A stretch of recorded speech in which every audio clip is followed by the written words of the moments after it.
Salut à tous, dans cette vidéo nous verrons l'essentiel de l'accompagnement du changement. Nous procéderons en 4 points. Dans un premier temps, nous essaierons de replacer cette pratique dans l'histoire.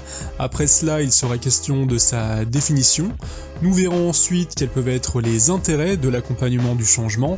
Et enfin, nous terminerons avec un dernier point, mise en œuvre, en essayant de décrire les différentes étapes de l'accompagnement du changement. Historiquement, c'est au cours du XXe siècle, et notamment à la suite de la Seconde Guerre mondiale, dans le domaine de la psychologie sociale, que se développent des méthodes élaborées d'accompagnement du changement. Ici, encore une fois, les États-Unis font office de précurseurs. La France, comme souvent en termes de techniques managériales, accuse un certain retard. Ce n'est que dans les années 1990 qu'en France, le concept acquiert un certain succès. Aujourd'hui, il est utilisé dans un grand nombre de grandes entreprises et beaucoup de cabinets de conseil s'en sont fait une spécialité. L'accompagnement du changement est une pratique qui vise à rendre le changement socialement possible et à l'exécuter. Il peut être mis en œuvre à l'échelle d'une entreprise, d'une association, mais aussi d'une collectivité locale, voire d'une nation.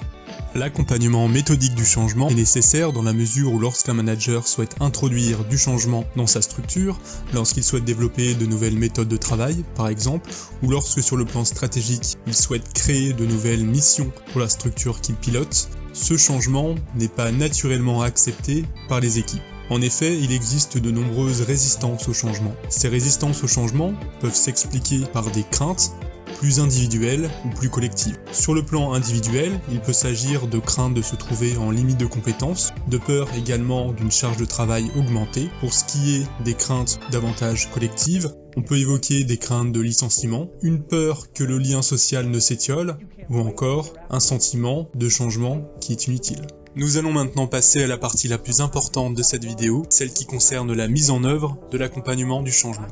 Pour ce faire, nous partirons des 3 étapes de l'accompagnement du changement développées par Kurt Lewin, grand nom de la psychologie sociale et père de la conduite du changement. Ces 3 étapes sont l'étape Unfreeze, l'étape Change et l'étape Refreeze. Nous nous arrêterons sur chacune d'entre elles en essayant de les détailler et en les agrémentant de techniques de conduite du changement développées par d'autres penseurs. L'étape Unfreeze, tout d'abord, a pour objet d'installer les conditions du changement.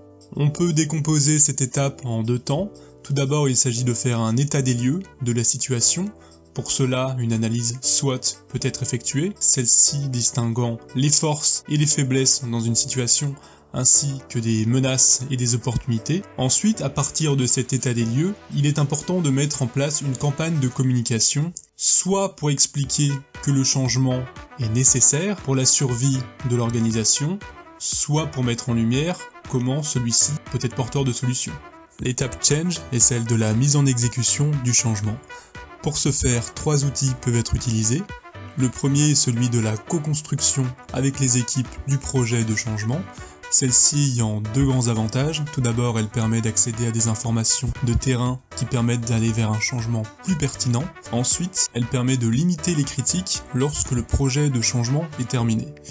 Le deuxième outil est celui des victoires intermédiaires, ou Quick Wins, qui sont célébrées à la fin de chaque étape du changement et qui permettent d'alimenter la motivation et la mobilisation des agents. Le troisième outil est sans doute le plus politique, c'est la cartographie d'acteurs. La technique que nous allons évoquer ici est celle qui est généralement considérée comme la plus pertinente. Elle est présente notamment dans l'ouvrage écrit par 2 consultants et publié en 1996, La stratégie du projet latéral. Pour la petite histoire, c'est également une technique qui était présente dans des termes très similaires dans l'ouvrage sorti au début du XVIe siècle de Machiavel, Le Prince. Il s'agit de distinguer au sein des équipes 3 types d'acteurs. Les personnes qui soutiennent le changement, les personnes qui sont indécises par rapport à ce projet et les personnes qui résistent au changement. Vis-à-vis des premières, c'est-à-dire les soutiens au changement, il s'agit d'envoyer régulièrement des signaux pour que l'assentiment reste intact. Pour ce qui est des seconds, il s'agit de tout mettre en œuvre pour essayer de les convaincre de l'opportunité du changement. Et pour ce qui est des derniers, on préconise de les mettre à l'écart, voire, pour certains, de les neutraliser. La dernière étape, Refreeze, est une étape de stabilisation, d'ancrage du changement dans la culture de l'entreprise. 3 choses sont importantes. D'une part, il est important qu'après le changement ait lieu une célébration, celle-ci permettant de faire du changement quelque chose de positif. Ensuite, il faut faire le bilan de la manœuvre, afin d'améliorer ce qui peut l'être et de donner une base dans le cas où il y aurait à conduire des changements ultérieurs. Enfin, le manager doit être particulièrement attentif aux ressentis des équipes, surtout dans les premiers temps. Il faut qu'il soit en mesure de répondre aux interrogations et aux attentes.